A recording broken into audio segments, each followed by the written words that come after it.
Hello friends, welcome to my YouTube channel.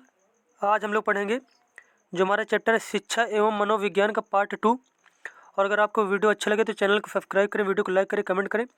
और ये सारे वही क्वेश्चन जो पिछली बार किफी न किफी शिक्षक भर्ती में पूछे गए हैं। और ये यूथ कंपटीशन टाइम की बुक है जिसकी प्लेलिस्ट आपको हमारे चैनल में मिल जाएगी।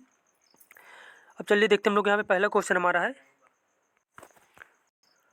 यहाँ पे क्वेश्चन हमारा दिया गया है, साइकोलॉजी मनोविज्ञान शब्द का सबसे पहले प्रयोग किसके द्वारा किया गया।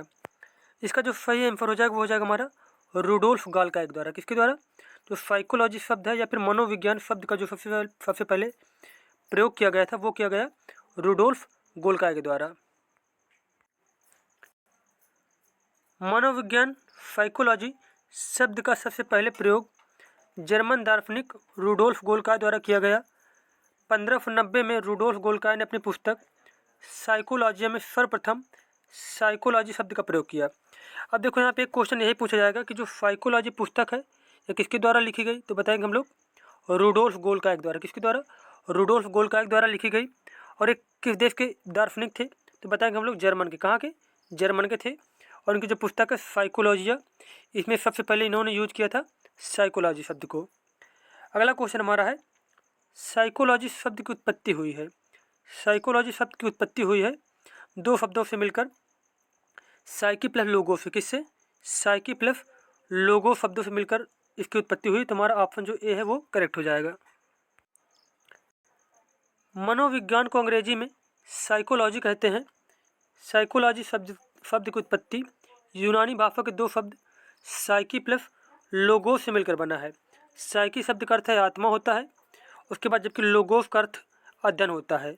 अतः अंग्रेजी शब्द साइकोलॉजी के शाब्दिक अर्थ है आत्मा का अध्ययन करना। अब देखो कई बार क्वेश्चन यही पे पूछा गया है, ये सीधा क्वेश्चन यही पूछा गया है कि साइकी का मतलब क्या होता है।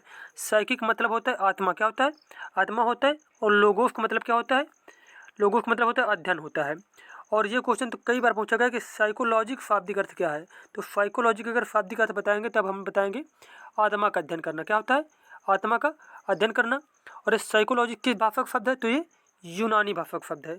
ये सारे क्वेश्चन पेपर में घुमा घुमा पूछे जाते हैं, तो ये सारे पॉइंट आपको याद रखते हैं, याद रखना, ठीक है। उसके बाद अगला क्वेश्चन हमारा इसमें से है कि जो आधुनिक मनोविज्ञान के जनक हैं, आधुनिक मनोविज्ञान के जनक कहा जाता है विलियम जेम्स को। किसको? विलियम जेम्स को। अब देखो यहाँ पे कुछ पॉइंट दिए गए हैं।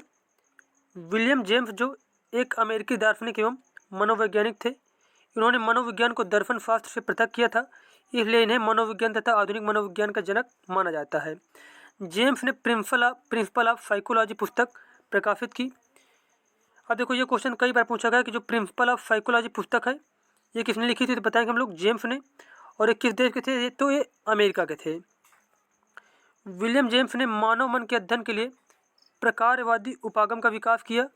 प्रकारवादियों ने इस बात पर ध्यान केंद्रित किया कि व्यवहार लोगों को अपनी आवश्यकताओं की पूर्ति करने योग्य कैसे बनाता है। अब देखो यहाँ पे अगला क्वेश्चन यही बन जाएगा कि जो प्रकारवाद के बारे में किसने बताया था, तो बताएंगे हम लोग विलियम जेम्स ने। किसने? विलियम जेम्स ने बताया था। उसके बाद अगला पॉइंट इसी में है, जेम्स के अनुसार वातावरण से अंतःक्रिया करने वाली मानसिक प्रक्रियाओं की एक सतत धारा के रूप में चेतना को मनोविज्ञान का मूल स्वरूप स्थापित करता है। जेम्स के अनुसार वातावरण से अंतःक्रिया करने वाली मानसिक प्रक्रियाओं की एक सतत धारा के रूप में चेतना को मनोविज्ञान का मूल स्वरूप स्थापित करता है। अगर यहीं पे एक कथन दे दिया जाए, पूछे जाए कथन किसने कहा, तो बताएंगे हम लोग जेम्स ने। उसके बाद अगला क्वेश्चन हमारा है, शिक्षा मनोविज्ञान शिक्षा का विज्ञान है। यह परिभाषा किसके द्वारा दी गई थी? शिक्षा मनोविज्ञान शिक्षा का विज्ञान है, यह कहा गया था ई ए पील के द्वारा। किसके द्वारा? ई ए पील ने कहा था शिक्षा मनोविज्ञान क्या है? शिक्षा का विज्ञान है। तो ये पॉइंट आपको याद रखने हैं, सारे पॉइंट। ये पूछा गया, देखो हिमाचल प्रदेश टेट में शिक्षा मनोविज्ञान शिक्षा का विज्ञान है, यह परिभाषा ई ए पील के द्वारा दी गई। ई ए पील ने बताया कि मनोविज्ञान के सिद्धांतों का शिक्षण प्रक्रिया में इस्तेमाल करना और शैक्षिक समस्याओं के समाधान में प्रयोग करना शिक्षा मनोविज्ञान के क्षेत्र को परिभाषित करता है। शिक्षा मनोविज्ञान शिक्षा की समस्याओं का विवेचन, विश्लेषण एवं समाधान करता है, अतः शिक्षा मनोविज्ञान शिक्षा का विज्ञान है। और अगला क्वेश्चन हमारा है, एक शिक्षक अपने विद्यार्थियों की क्षमताओं को समझने का प्रयास कर रहा है, उसके इस उद्देश्य से निम्न में कौन सा क्षेत्र संबंधित है? इसका जो आंसर हो जाएगा वो हो जाएगा शैक्षिक मनोविज्ञान। क्या संबंधित है? शैक्षिक मनोविज्ञान संबंधित है। एक शिक्षक अपने विद्यार्थियों की क्षमताओं को समझने का प्रयास कर रहा है, उसके इस उद्देश्य से शैक्षिक मनोविज्ञान का क्षेत्र संबंधित है, क्योंकि शिक्षा मनोविज्ञान के अंतर्गत बालक का व्यवहार, योग्यता, दक्षता, अधिगम शैली, विकास प्रक्रिया, रुचि, अभिप्रेरणा, आवश्यकता, चिंतन, अवधान आदि के विषय में अध्ययन करता है। शिक्षा मनोविज्ञान का मुख्य उद्देश्य शिक्षकों के आवश्यक कौशल तथा क्षमताओं को इस लायक बनाना है कि वे विभिन्न शैक्षिक स्तरों पर शिक्षार्थियों के व्यवहारों को समझ सकें, नियंत्रित कर सकें तथा उसके बारे में पूर्वकथन कर सकें। जबकि शैक्षिक समाजशास्त्र, सामाजिक दर्शन तथा माध्यम मनोविज्ञान के क्षेत्र विद्यार्थियों की क्षमताओं को समझने के प्रयास से संबंधित नहीं है। तो इसमें जो हमारा आंसर क्या था, डी नंबर हमारा सही हो जाएगा। नेक्स्ट क्वेश्चन हमारा है, निम्नांकित में से किसका अध्ययन मनोविज्ञान एवं शिक्षण शास्त्र के प्रतिच्छेद बिंदु पर स्थित है? इसका आंसर हो जाएगा शैक्षिक मनोविज्ञान का। किसका? शैक्षिक मनोविज्ञान का। शैक्षिक मनोविज्ञान क्या नहीं है? शैक्षिक मनोविज्ञान इसमें क्या नहीं है बताना है। व्यवहारिक विज्ञान नहीं है, प्रयुक्त विज्ञान नहीं है, या फिर आदर्शमूलक विज्ञान नहीं, या फिर सामाजिक विज्ञान है। जो शैक्षिक मनोविज्ञान है वह आदर्शमूलक विज्ञान नहीं है, जबकि व्यवहारिक विज्ञान है, प्रयुक्त विज्ञान और सामाजिक विज्ञान है।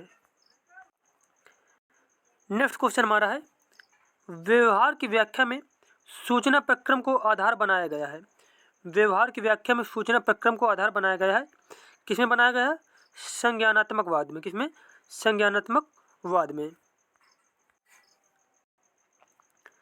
संज्ञानात्मक के भीतर एक विशेष रूप से प्रभावशाली वर्तमान सूचना प्रसंस्करण प्रक्रम का सिद्धांत रहा है, जो मानव मन की तुलना कंप्यूटर के साथ विस्तृत मॉडल से करता है, जो संज्ञानात्मक प्रक्रियाओं के कामकाज की व्याख्या करते हैं और वे व्यवहार का निर्धारण कैसे करते हैं। सूचना प्रक्रम का सिद्धांत मनोवैज्ञानिक मॉडलों का एक समूह है। एक सक्रिय प्रोत्साहन प्रोसेसर के रूप में मानव को गर्भधारण करना, जानकारी या इनपुट आप अपने वातावरण से प्राप्त करते हैं। और अगला क्वेश्चन हमारे इसमें से है, मानवतावाद बल देता है। मानवतावाद बल देता है 100 को। किसको? 100 को बल देता है। अब यहाँ पे देखो, इसमें जो व्याख्या की गई है, मानवतावाद 100 को बल देता है। 100 का मतलब होता है खुद को बल देता है। किसको? सेल्फ, मतलब खुद को बल देता है जो मानवतावाद है। कार्ल रोजर्स मानववादी और नैदानिक मनोविज्ञान में योगदान करते हैं। कार्ल रोजर कुछ अन्य प्रसिद्ध विद्वानों के बहुत करीब थे, जो मानववादी मनोविज्ञान के मौलिक विचारों की योजना के प्रभारी थे। उपचारात्मक क्षेत्र में काम करने वाले एक और प्रभावशाली मानववादी मनोवैज्ञानिक का मानना था कि लोग मूल रूप से अच्छे हैं, वे खुद को वास्तविक बनने की क्षमता को पूरा करने के लिए प्रेरित होते हैं, और यह कि वे अपने स्वयं के व्यवहार को चुनने की क्षमता रखते हैं। आप देखो यहाँ पे कैसे क्वेश्चन पूछा जाएगा आपसे। अगर क्वेश्चन ये पूछ लिया जाए, किसका मानना था कि लोग मूल रूप से अच्छे हैं, वे खुद को वास्तविक बनाने की क्षमता को पूरा करने के लिए प्रेरित होते हैं, और यह कि वे अपने स्वयं के व्यवहार को चुनने की क्षमता रखते हैं। तो बताएंगे हम लोग जो मानववादी वैज्ञानिक थे वह इस कथन से सहमत थे। उसके बाद नेक्स्ट क्वेश्चन हमारा है, निम्नलिखित में कौन सा मिलर तथा डोलार्ड द्वारा प्रदत्त अनुकरणात्मक व्यवहार का प्रकार नहीं है?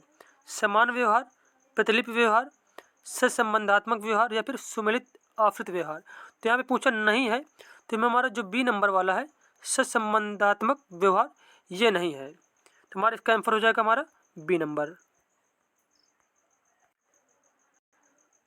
उसके बाद नेक्स्ट क्वेश्चन हमारा है, जब एक ही विषय के विकास का अध्ययन अधिक समयावधि तक किया जाता है, इस अध्ययन को कहते हैं। इस अध्ययन को कहा जाता है अनुदैर्ध्य अध्ययन। क्या कहते हैं? अनुदैर्ध्य अध्ययन कहते हैं। अनुदैर्ध्य अध्ययन में एक ही विषय का अध्ययन बार बार किया जाता है, जिससे किसी भी समय होने वाले परिवर्तन का पता लगाया जा सके। अनुदैर्ध्य अध्ययन एक प्रकार का सहसंबंध अनुसंधान है, जिसमें अनेक चरों पर निरीक्षण और संग्रह करते हैं। शिक्षा मनोविज्ञान मनोविज्ञान की वह शाखा है जो शिक्षण एवं सीखने से संबंधित है। यह कथन दिया गया है। यह कथन दिया गया था स्किनर द्वारा। किसके द्वारा? स्किनर द्वारा। शिक्षा मनोविज्ञान मनोविज्ञान की वह शाखा है जो शिक्षण एवं सीखने से संबंधित है। यह कथन स्किनर द्वारा दिया गया क्योंकि यह उन कारकों और स्थितियों के बारे में गहन अध्ययन करता है जो सीखने को प्रभावित करते हैं। यह कक्षा में आने वाली समस्याओं के समाधान के लिए मनोविज्ञान के सिद्धांतों का अनुप्रयोग है। यह शिक्षार्थियों और उनके मूल्यांकन के लिए विकसित तरीकों के बीच व्यक्तिगत अंतर को समझने में मदद करता है।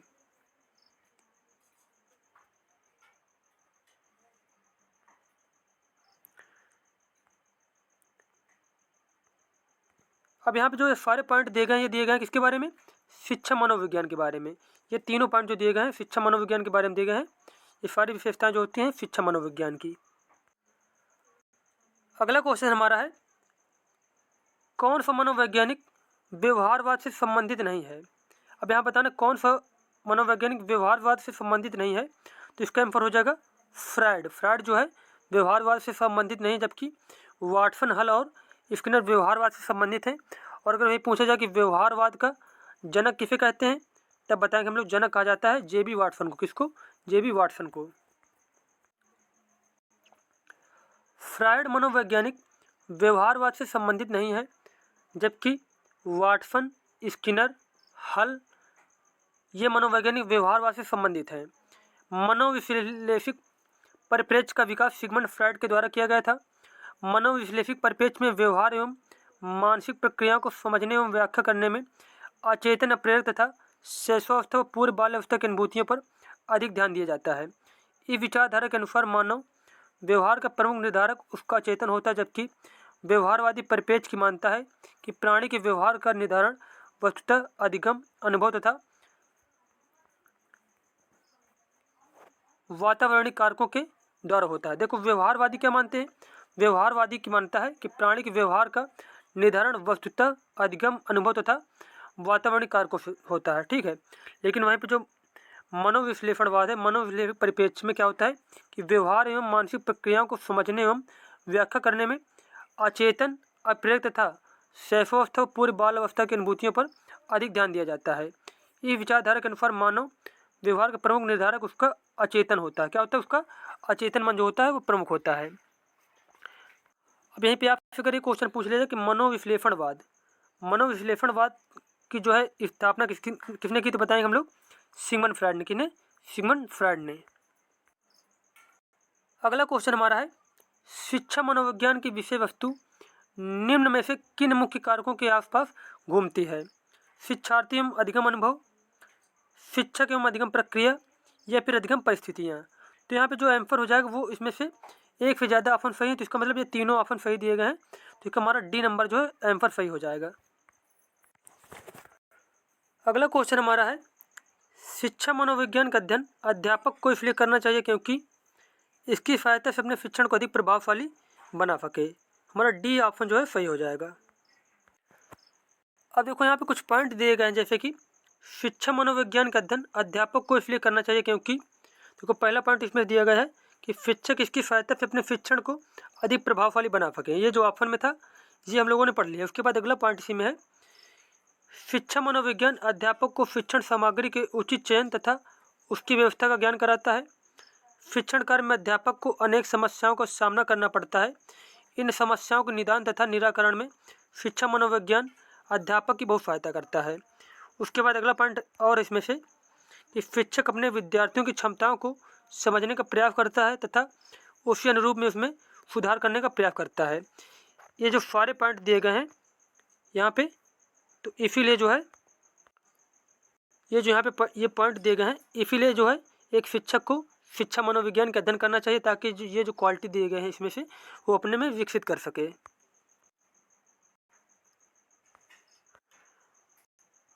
उसके बाद अगला क्वेश्चन हमारा है, एक शिक्षक को अपने विद्यार्थियों की क्षमताओं को समझने का प्रयास करना चाहिए। निम्नलिखित में से कौन सा क्षेत्र इस उद्देश्य के साथ संबंध है? तो इसका आंसर हो जाएगा शिक्षा मनोविज्ञान। क्या है? शिक्षा मनोविज्ञान इससे संबंधित है। अगला क्वेश्चन हमारा है, छात्र अधिगम का वार्क मॉडल इनके द्वारा प्रस्तावित किया गया था। वार्क मॉडल जो था वो प्रस्तावित किया गया था नील फ्लेमिंग द्वारा। किसके द्वारा? नील फ्लेमिंग द्वारा। छात्र अधिगम का वार्क मॉडल नील फ्लेमिंग द्वारा प्रस्तावित किया गया था। वार्क न्यूरो लैंग्वेज प्रोग्रामिंग का विस्तारित रूप है। वार्क मॉडल 1987 में लिंकन विश्वविद्यालय में किए गए शोध कार्य के माध्यम से लॉन्च किया गया था। अगला क्वेश्चन हमारा है, शिक्षा मनोविज्ञान की उत्पत्ति का वर्ष कौन सा माना जाता है? शिक्षा मनोविज्ञान की उत्पत्ति का वर्ष कौन सा माना जाता है?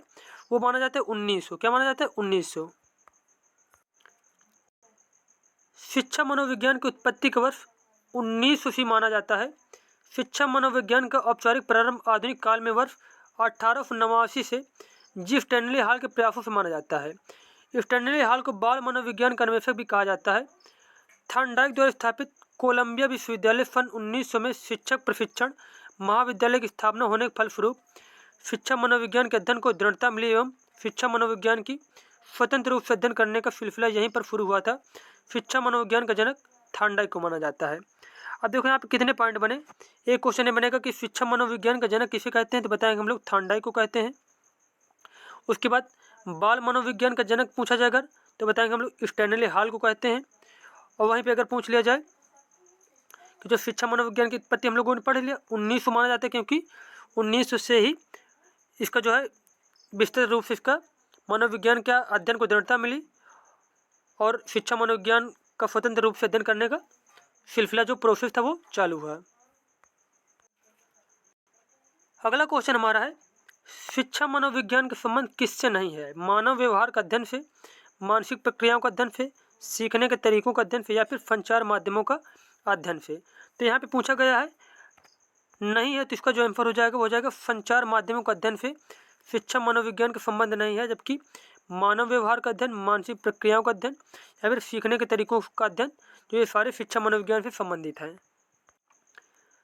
शिक्षा मनोविज्ञान का संबंध संचार माध्यमों का अध्ययन से नहीं है। शिक्षा मनोविज्ञान मनोविज्ञान की वह शाखा जो शिक्षा का मनोवैज्ञानिक रूप में अध्ययन कराती है। इसके संबंध मानव के व्यवहार, मानसिक प्रक्रियाओं, सीखने के तरीकों, व्यक्ति और समायोजन, व्यक्तिगत भिन्नताओं, पाठ्यक्रम निर्माण, अध्ययन विधियाँ, मापन एवं मूल्यांकन आदि से संबंधित है, क्योंकि संचार माध्यमों का अध्ययन सूचना एवं संचार प्रौद्योगिकी के अंतर्गत आता है। अगला क्वेश्चन हमारा है, निम्न के में कौन शिक्षा मनोविज्ञान की प्रकृति है? तो यहाँ पे बताना है जो शिक्षा मनोविज्ञान की प्रकृति वो हो जाएगा विध्यात्मक विज्ञान। क्या हो जाएगा? विध्यात्मक विज्ञान। विध्यात्मक विज्ञान शिक्षा मनोविज्ञान की प्रकृति है। शिक्षा मनोविज्ञान न पूर्ण रूप से कला है और न ही पूर्ण रूप विज्ञान, बल्कि यह कला और विज्ञान दोनों है। शिक्षक अपने कला और कौशल से बालकों में अध्ययन के प्रति रुचि उत्पन्न करता है तथा बालक अपनी रुचि और प्रेरणा आवश्यकता अनुसार अधिगम प्रक्रिया में भाग लेता है, इसलिए इसे विध्यात्मक विज्ञान भी कहा जाता है। अगला क्वेश्चन यहाँ पे है, शिक्षा मनोविज्ञान की दृष्टि से निम्नलिखित में से कौन सा कथन सत्य है? तो इसमें से सही आंसर हो जाएगा बच्चे अपने ज्ञान का स्वयं सृजन करते हैं। शिक्षा मनोविज्ञान की दृष्टि से बच्चे अपने ज्ञान का सृजन स्वयं करते हैं, अर्थात बच्चों को सिखाने के लिए मात्र अधिगम परिस्थिति की उपस्थिति आवश्यक होती है तथा उन्हें अधिगम के लिए प्रोत्साहित करने की आवश्यकता होती है, जिसमें बच्चे स्वयं सक्रिय सहभागिता द्वारा अधिगम अनुभव प्राप्त करते हैं। उसके बाद नेक्स्ट क्वेश्चन हमारा यहाँ पे है, 1882 ईस्वी में किस मनोवैज्ञानिक द्वारा लंदन में मानवीय विशेषताओं का अध्ययन करने के लिए प्रयोगशाला का निर्माण किया गया था? तो यहाँ पर जो सही आंसर है वो हो जाएगा हमारा अल्फ्रेड बिने। क्या हो जाएगा? अल्फ्रेड बिने हो जाएगा। अल्फ्रेड बिने ने 1882 में लंदन में मानवीय विशेषताओं का अध्ययन करने के लिए प्रयोगशाला का निर्माण किया था। और फिर से देखो वही क्वेश्चन पूछ लिया गया यहाँ पे, शिक्षा मनोविज्ञान का अध्ययन अध्यापक को इसलिए करना चाहिए क्योंकि इससे शिक्षक को आत्मसंतुष्टि मिल सके, इससे वह दूसरों को प्रभावित कर सके, इससे वह अपनी परीक्षा में प्रथम आ सके, इसकी सहायता से अपने शिक्षण को अधिक प्रभावशाली बना सके। तो इसमें जो करेक्ट आंसर हो जाएगा वो हो जाएगा हमारा डी नंबर, इसकी सहायता से अपने शिक्षण को अधिक प्रभावशाली बना सके। शिक्षा मनोविज्ञान का अध्ययन अध्यापक को इसलिए करना चाहिए क्योंकि इसकी सहायता से वह अपने शिक्षण को अधिक प्रभावशाली बना सकता है। शिक्षा का प्रमुख उद्देश्य है शिक्षार्थियों के व्यक्तित्व का सर्वांगीण विकास करना तथा उनके व्यवहार में अपेक्षित परिवर्तन लाना। यह कार्य तभी हो सकता है जबकि विद्यार्थियों के व्यवहार के स्तर की जांच हो सके, यह पता चल सके कि व्यक्तित्व का सर्वांगीण विकास किस सीमा तक हुआ है। उसके बाद यहाँ पे एक क्वेश्चन ये बहुत ज़्यादा पूछा जाता है कि जो शिक्षा का प्रमुख उद्देश्य क्या होता है। बच्चों को शिक्षा देने का प्रमुख उद्देश्य क्या होता है कि बच्चों का सर्वांगीण विकास होना चाहिए, सभी प्रकार से विकास होना चाहिए। अगला क्वेश्चन हमारा इसमें से है, निम्न में कौन सी शिक्षा मनोविज्ञान की सर्वाधिक व्यक्तिनिष्ठ विधि है। इसका आंसर हो जाएगा अंतर्दर्शन विधि। कौन सी विधि? अंतर्दर्शन विधि।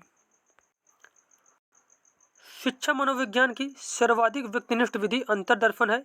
इस विधि का प्रतिपादन विलियम वुंट तथा उनके शिष्य टिचनर ने किया था। अंतर्दर्शन विधि में मनोविज्ञान अपने ही भावों, अनुभवों, व्यवहारों, संवेगों आदि का अंतर्निरीक्षण करके उसका विश्लेषण करते थे और मनोवैज्ञानिक नियमों तथा सिद्धांतों का प्रतिपादन करते थे। अब देखो यहाँ पे क्वेश्चन कई बार पूछा गया कि जो है अंतर्दर्शन विधि के प्रतिपादक कौन थे। तो यहाँ देखो विलियम वुंट अगर ऑप्शन मिले और टिचनर मिले, दोनों ऑप्शन अगर मिले तो हम करेक्ट करेंगे विलियम वुंट को। अगर इनमें से एक ऑप्शन मिले या फिर विलियम वुंट मिले या फिर टिचनर, जो ऑप्शन मिले तो उसको करेक्ट करेंगे। और ये क्वेश्चन कई बार पूछा जाता है कि अंतर्दर्शन विधि में किसका अध्ययन किया जाता है। तो इसमें से किसका अध्ययन किया जाता है कि खुद के व्यवहारों का, भावों का, अनुभवों का, व्यवहारों का, संवेगों आदि का अध्ययन किया जाता है।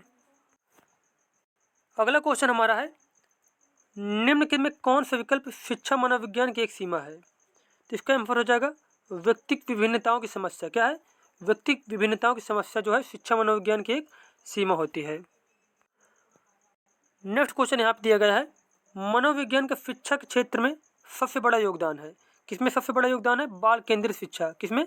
बाल केंद्रित शिक्षा के लिए। मनोविज्ञान का शिक्षा के क्षेत्र में सबसे बड़ा योगदान है बाल केंद्रित शिक्षा के विकास में। मनोविज्ञान के द्वारा शिक्षा के क्षेत्र में केंद्र क्रांतिकारी परिवर्तन आया। एनसीएफ 2005 के अनुसार शिक्षा बाल केंद्रित होनी चाहिए, जिसके परिणाम स्वरूप बालक के व्यवहार को नियंत्रित करके सकारात्मक दिशा प्रदान की जाती है तथा शिक्षण पाठ्यक्रम तथा शिक्षण कौशल छात्र के अनुकूल ही तैयार किए जाते हैं ताकि छात्र सफलतापूर्वक अधिगम कर सके। नेक्स्ट क्वेश्चन हमारा है, शिक्षा मनोविज्ञान अधिक बल देता है। शिक्षा मनोविज्ञान अधिक बल देता है छात्र केंद्रित शिक्षा पर। किस पर? छात्र केंद्रित शिक्षा पर। अगला क्वेश्चन यहाँ पे दिया गया है, मनोविज्ञान प्रारंभ में किस विषय का अंग था। मनोविज्ञान प्रारंभ में था दर्शन शास्त्र का अंग। किसका? दर्शन शास्त्र का अंग था। अब देखो यहाँ पे कुछ पॉइंट दिए गए हैं, जैसे कि वुडवर्थ के अनुसार मनोविज्ञान ने पहले आत्मा का त्याग किया, जिसके समर्थक कौन कौन थे? अरस्तु, प्लेटो, सुकरात। फिर मन का त्याग किया, जिसके समर्थक थे रूफो, कांट, हाफ। फिर चेतना का त्याग किया, जिसके समर्थक थे विलियम जेम्स तथा वुंट। अंततः मनोविज्ञान व्यवहार का विज्ञान बन गया है, जिसके समर्थक कौन कौन थे? जेबी वाटसन थे, स्किनर थे, वुडवर्थ थे और थॉर्नडाइक थे। अगला क्वेश्चन यहाँ पे दिया गया है, पारिस्थितिक प्रणाली सिद्धांत जो मूल रूप से उरी ब्रोफेर-बेनर द्वारा तैयार किया गया है, 4 प्रकार के नेस्टेड पर्यावरण प्रणालियों को निर्दिष्ट करता है, जिन्हें यह भी कहा जाता है, उन्हें कहा जाता है मानव पारिस्थितिकी। क्या कहते हैं? उन्हें मानव पारिस्थितिकी कहते हैं। अब नेक्स्ट क्वेश्चन यहाँ पे दिया गया है, औपचारिक वातावरण में होने वाले अधिगम का अध्ययन किसके द्वारा किया जाता है। तो यहाँ बताएंगे हम लोग शिक्षा मनोविज्ञानी द्वारा। किसके द्वारा? शिक्षा मनोविज्ञानी द्वारा। उसके बाद नेक्स्ट क्वेश्चन हमारा है, बहुत ज़्यादा महत्वपूर्ण क्वेश्चन है, वेरी इंपॉर्टेंट क्वेश्चन। व्यक्ति बिना किसी अंतर्निहित मानसिक प्रकरण के पैदा होते हैं और इसलिए सभी ज्ञान, अनुभव या धारणा से आते हैं। इस धारणा को के रूप में संदर्भित किया जाता है। इस धारणा को हम लोग जानते हैं टैबुला रासा के नाम से। किसके नाम से? मासूम मनस्थिति टैबुला रासा के नाम से जानते हैं। और यहाँ पे एक पॉइंट और नोट कर लीजिए, जो ये यहाँ पे कथन दिया गया है, ये धारणा जो थी, ये इसके प्रतिपादक कौन थे? इसके प्रतिपादक थे जॉन लॉक। कौन थे? जॉन लॉक थे। उसके बाद मिलते हैं नेक्स्ट वीडियो में। धन्यवाद।